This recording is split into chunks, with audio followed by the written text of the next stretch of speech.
Hey ratbags, today I'm going to go over the patch notes for the update that's gone live. You may be experiencing downtime right now in Nightingale, scheduled to last for an hour, and I've got the down low on everything that has been changed. Is this massive exploit inducing your guns going to be fixed with this update? It appears not, but there is another exploit they are handling this time, so let's cover it. So they actually put an announcement out yesterday giving us the breakdown of the major beats of this patch. It's meant to be a big one, and we've got things like player byway tutorial realms, sometimes getting in a bad state, not able to finish the quest, i.e. the swamp. I think that was the one that was raised the most. That should now be working. Adding server region selects for player characters or people who have had constant issues trying to connect. It's, I believe, down to you being put in the wrong region. Farming fixes, a lot of problems with farming. I've been saying this for a while. I've seen so many comments from you guys saying stuff isn't working, stuff isn't growing in single pots. You don't get as much yield as what you're actually putting back in. So hopefully that is all remedied. Keybind, press key inconsistencies, additional updated messaging for future server maintenance periods. Water bottle essence balance change. Yes, if you didn't know, you could go ahead and buy some water bottles from the trader at the abeyance and then go ahead and dismantle it to get 40 essence back when it only costs 15 to buy. So you can literally like almost triple the amount of essence. So that's been fixed now. An issue when your crafting benches are not doing what they're meant to. They seem to be just stuck even if you put new fuel in and you end up having to dismantle them and placing them again. That should be now fixed with the fuel changes to it. Additional bug fixes and a game adjustments which are coming now. Fixes for various crashes using the tab and I at the same time, like loading into the watch, mining or chopping trees, mitigating out of memory some Intel processor crashes. They've also fixed some network errors or progression resets that should no longer happen when the game is force quit. Creatures should no longer vanish during vault encounters. Added certifications that prevent antivirus programs such as AVG from blocking Nightingale from launching. If you log out or leave the realm, you won't block the quest progress, keep the beast at bay that you get from Shiv piercing in the watch. That should be fixed for anyone that ran into that. They've also got some changes implemented to the byway tutorial like they mentioned earlier. Ton of art and visual fixes, stuff like SFX spam when you was loading in your character or trying to choose one at the character curator, removing the trapper's shoes critter and calcularian boots no longer cause invisible legs. The forest and desert bunker POI no longer has see-through gaps. Removed unintended floating assets at forest ruins POI. They fixed missing water mesh in desert herbarium and astrolabe swamps, added missing waves to some instances of forest maps. The Mystic Climbing Picks third person animation now uses the intended animation. After dashing with lanterns, players' main hand animation should no longer lock. They've added cooldown on poison trap VFX to prevent it getting stuck. Climbing pick magic VFX should now show in third person. The ghost card, the fog effects were maybe a bit all over the gaff. They've now been fixed to be more consistent across all performance settings. Fixed warping on nighttime Starfield. Pagoda foundation brick top and bottom pattern now are matching and aligned. The cleansing minor card should now remove visual minor card effects. Hoover VFX should no longer lock when players in motion. Audio SFX, a whole bunch of music and instances are fixed. I'm not going to go through that lot because let's face it, some of it is a bit boring and long, but just know it seems to be a real improvement. Now let's talk to the building, and that's some really good fixes here. Adding missing build complete sounds for various structures such as stone carving block, enchantment station, potion station, crystal ball, plant box, stick tent, simple wooden table buildings. And now you can go ahead and add light decorations to the underside of upper floor pieces. They've fixed the seed growth in the simple plant plot and plant box. Estate cairns should create respite points even when on points of interest structures such as broken pillars. Crude transom archways now support roofs. Crude peaked roof, crude peaked corner roof and desert roof pieces should no longer allow rain to pass through. Stave triangle should now be fully rotatable. Materials will no longer be lost when removing partially complete building blueprints, and the fixes when players can additionally or occasionally not add resources to building counters. The right legal augment should now connect our chemical boilers properly. A whole bunch to do with controls being changed. Keybind changes should no longer break after player death. Can remap the push to talk key Inventory rebind should now respect your non-tab key. Controller fixes. Players can now navigate through the greeting screens. They can now select the options part of the ammo radial menu, can remove map markers from the map. Should be able to navigate simple upgrade bench fully. Updates to umbrella gliding inputs. They've also added rotate your character in character creation menu properly now. Sort the D-pad control cycles on the toolbars. Should be able to rotate blueprints when it's another tile set piece. They've changed stuff with the economy. Gossamer and time infusions can now be assigned to items. Makeshift torch can no longer be upgraded at benches. Crafting bench timers can no longer be reduced to 1 second to avoid VFX or SFX errors. Umbrella gliding no longer increases player power levels. NPCs, wheel-bound or wheel-head-bound hammer should no longer linger after death. Small creatures should no longer reach above themselves to get onto surfaces. Fixed wardrobe clipping on some Abeyance Essence exchange merchants. Puck's dialogue should match the written text in the encounter before the watch portal. Recruited NPCs should no longer teleport into invalid locations such as the insider terrain. Reductions in Bishop and Knight automation. Hero Vine Elk and Leopardon Ragdoll falling through the world. Desert Aton should now use their Bramble ability. Blast Miner's Trap should no longer blow up other human NPCs. The Prismatic Pupfish now displays the correct creature name. You can now properly apologise to Danu. Bound at defence encounters now properly despawn with dissolving effects. Recruited NPCs no longer ignore alphas. Fledgling Apocryphy challenge should now provide reward when completion. We've removed uncraftable enchanting charm recipes for NPCs. The player character and models should now be in first person before devolving VFX plays when loading onto a realm. Improved deconstruction accuracy when using extreme camera angles in third person. They've removed the obsolete Fed Time Plus trait. The animation should no longer loop when reloading the Winchester while aiming. Various stability changes to the character creator menu. There's a whole bunch of fixes in fact for character creation. I'm not going to list them here, but just to do with the makeup and the centering and growing your moustaches the right length when you're changing your face, as well as some of the other stuff working properly now with inheritance. So resources. Trees should turn into logs properly now after being cut. The bushman grass in the desert should now be collectible. Textiles using animal fibre should inherit their unique appearance. Clothing should now inherit specialised patterns from higher tier animal hide. Chitin no longer can be used as a replacement for bone or hide. Boo! Papyrus can now be callable with a sickle. Oberon bounty spell should no longer drop mismatching essence tier properties. Carnute Ica could go straight player inventory rather than dropping on the ground. Crafting hybrid stone at an excellent masonry bench no longer creates carved stone. Illegal stacked rocks at POI have been removed. Whole bunch to do with the UI and the UX. Rebinding additional mouse buttons should no longer stretch icons. Players can no longer consume ammo from the Q slot. Remove mentions of hope from various texts. Decor recipes no longer appear on cooking stations without augmentations. Guidebook entries should no longer require multiple clicks to expand. Players should be able to consistently remove items from fueled structures. Death chest map pin should now show the correct cause of death. Pocket watch matches server time. Completed items in benches should now show the correct amount of items after long rest. Text should no longer be cut off from the higher lumberjack challenge. Previously played realm cards should show when reopening portals. Gear score should be consistent between inventory and what is shown to other players. Pistol crosshair now shows on first load when in third person. Interact prompts no longer disappear after using the help I'm stuck. Longer NPC names should no longer be cut in the realm preview UI. Track and info button should no longer cut off text. The challenge should no longer be exposed in the guidebook before requirements are met. Recipes should no longer show as craftable even when there aren't enough ingredients. Move and remove prompts for ineligible realm structures should now be the same. Food icons should not persist after time has run out or disappear before the time runs out. Status bar should fill properly consistently. The Elder Aton life bar no longer persists regardless of distance. Charm of Stealth does not show continually. If you travel to the Barbarian quest, it should no longer show as 0.0 progress. In progress bench timers should persist when returning to a server.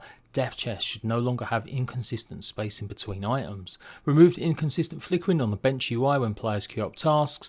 Key shortcuts should no longer break after looking at the fuel widget. Charms no longer incorrectly state they increase carry capacity. various fixes with localization, changes as well, and more audio SFX. They've also added effects for the tier 2 and 3 stone crafting station, crude umbrella art and visuals. They've updated the tiered plant resource textures, red mushroom textures, adjusted text and backgrounds in inventory transfer menus to help with legibility.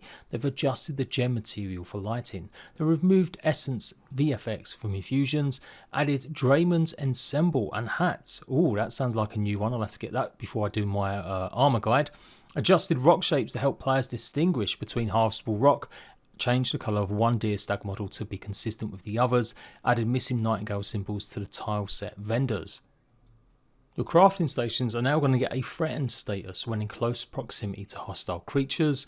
They've also added some more control options, added controls for rotating through the offhand toolbar, added support for gamepad navigation in Character Creator, changed the fan, the hammer skill to a hold skill, escape should now exit crafting and storage menus. That one was affecting people that had to relog, but should be working now. Typing in the guidebook search no longer loses focus.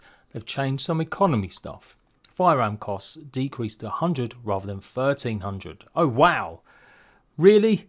Really? After I spent all my time unlocking them last night? Thanks Inflection, could have saved me a whole ton of essence. Adjusted the debuff for Hungry Tire to be less punishing. Removed water bottle essence exploit. Removed rocks to ammo exploit. I didn't know about that one. Adjusted pricing items at Essence Trader stores.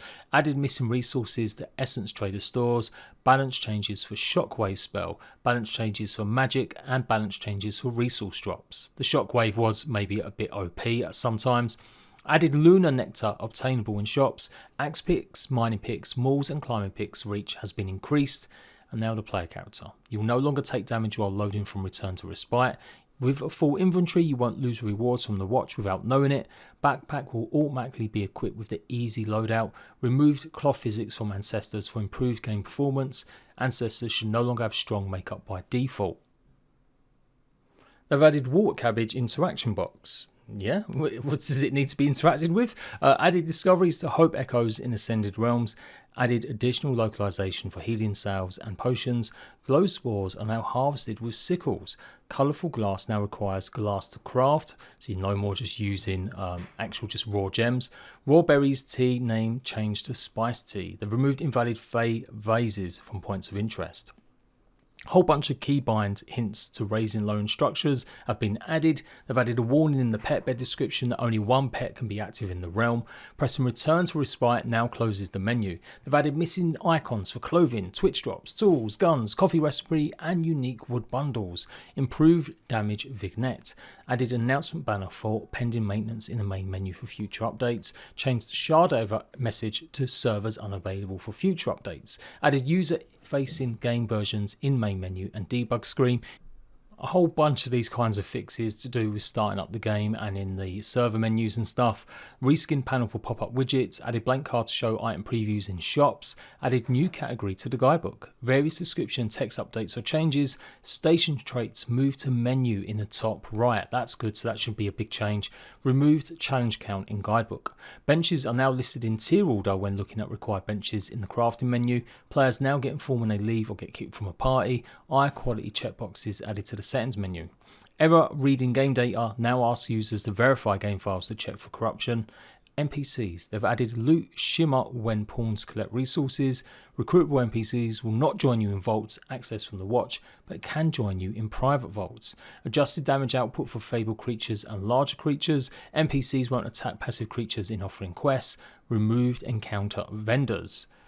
Okay, so no more basically fake essence traders that you'll find near some of the blueprint buildings in the realms. That is kind of annoying. You can only ever tell by completing a fey tower and then realizing which one's the real one. Most NPC shops have had their wares changed and costs adjusted, unlocking previously locked items such as innate spyglass. Critter etons now drop wood after death rather than meat and bones. The Hunt Site of Power no longer spawns random automaton combinations and is now fixed to one bishop and one knight.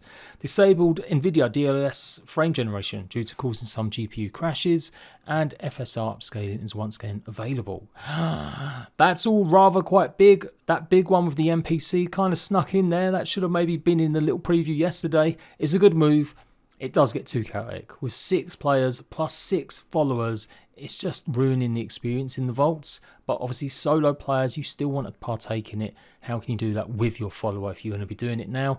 Well, the answer is just keep doing it at your vaults that you set up yourself on your own realm and bring your follower with you, and you'll be able to carry on doing them harder realms. So that is an insane big amount of patch notes there, guys. Hopefully that's going to help out a lot of people that had problems and issues getting started. And I'm interested in the economy balances. I did literally spend a ton of time doing vaults recently to unlock every single gun. And I just about, could have saved myself a lot of money if I waited a few days. But hey ho, that's early access. I hopefully haven't been scammed out of too much more, because I've just bought every piece of clothing that you can get in the game now. Although that new set sounds interesting, so I'll have to go and look for that. In future, I will try and show more of these changes, and I'll probably do that anyway with some of the stuff, especially like that new arms set and any other big changes, usually with a patch notes video. But I ain't gonna lie, I'm under the cosh today. But hopefully that's helped listening to me drone on. Good luck playing the brand new update. Let me know if there's any problems. Obviously go into the Discord and report any massive issues or bugs. I'm sure there may be a few still. Things like this always cause some. But the big one I fully expected to be fixed was the, glitch where you could basically get untold amounts of ingots and lumber, or get basically weapons that are super OP by combining and then deconstructing, then recombining. That's how you do it with ingots and wood, and that's how you're seeing people do like 1 million damage with a critical hit. But that's not going to be fixed until the next patch. I've got to say, it is an unusual one. Look, I don't want to hear anyone crying. I've been saying it consistently in my videos, even the ones where I've shown you how to do it. Don't be a little crybaby when this actually gets nerfed. Of course, it was never intentional. The ideas behind it are part of the game. Yes, you are meant to be able to stack some abilities or stack some stats with the making and crafting. That's the whole point of this system, but not to the extent where you're doing 1 million damage. Come on now. But the longer it goes on, the more people, even if they know it's an exploit and it's kind of not right, are going to get angry and cry and complain when it gets taken away. That's just the nature of gamers that like to min-max. And more explicitly, people that like exploiting. I'm sure it may be taking a bit of time to resolve. I can only presume they're going to literally balance and reduce anything that was made with that particular set of ingots down to like 1 HP or 1 damage. Otherwise, they might make it just a normal range and it will be what it was intended to be, which is maybe only doubling up certain things like critical hit damage or maybe flat range damage if you're using it on guns. I guess we'll find out on the next patch, because it's not making it this week. A lot of people have been complaining about the vault runs obviously being ruined by people running through. Ever since I've known about it and I started doing it, I obviously have been running my own private vault so I don't upset anyone else. I do get it, I understand running through a vault and then not even seeing the boss get killed because players have boosted isn't a great look. But yes, you can get a vault card from the watch yourself and just set one up like I did. I've been doing it with viewers, joining a separate little realm I created that connects to my home realm. We jump on there, we got the feast card playing so we get buffs from food, we jump through the portal. I provide all the cards and stuff, although some of the guys have been giving me some extras and spares like vault cards, and we've been running through earning thousands. I've now got enough now to go ahead and showcase all the different armor sets in the game. So even after this is patched or nerfed, I'm still going to be doing that because it is just easier to do these things with other players. Even with the change that you no longer take in your followers into a dungeon, unless it is from a vault on your own realm. So there we go, a pretty chunky patch for sure. I kind of was expecting it a bit earlier. I'm not going to lie, I'm used to early access games launching maybe in such a rough state that they have to immediately have a patch come through. Now we did get a few hot fixes, fixing a bit of stability and stuff, but it has been over 2 weeks now. So I'm curious about the cadence of updates now going forward. Is it going to be set every 2 weeks or every month? Are they going to be trying to do an Icarus where it's every week? I kind of hope not, because that ended up being a bit overkill. It sounds good in theory, keeping your community happy, showing them that you're adding stuff every single week, but fatigue does start to set in and players just end up ignoring a lot of what's happening because they're so used to seeing it. And obviously they've got big content patches incoming in the future, but that's still going to be a few months off. If anyone's expecting new realms and stuff like that to be added very soon, no, not a chance. But certainly balance changes, hot fixes, just minor adjustments or minor additions. Yeah, I think every month would be a good look at the moment, a bit like Rust. Again, they had the same issue. They were doing them every week, then every 2 weeks, and then they switched every month and people started to take more notice. Obviously, the game does need a lot of fixes, so I am not saying we need to wait a whole month for the next patch, but once we get over this little period, I think that would be a good cadence. As always, let me know what you think. Are you super sad they've nerfed your gun or your big powerful axe? While you're still waiting for this downtime to finish, go and check out some of my guides I've already done. And until next time, ratbags, I'll catch you later.